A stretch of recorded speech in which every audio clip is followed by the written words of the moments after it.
अमरावती, अरुणाचल प्रदेश, ईटानगर, असम, दिसपुर, बिहार, पटना, गोवा, पणजी, गुजरात,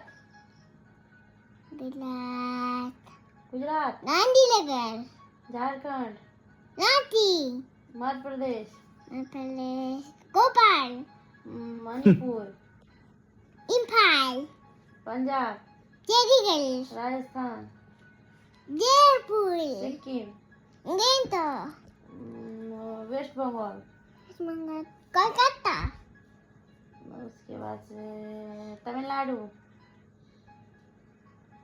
तमिलनाडु, तमिलनाडु, तमिलनाडु, तमिलनाडु, तुम याद करो तमिलनाडु का क्या है?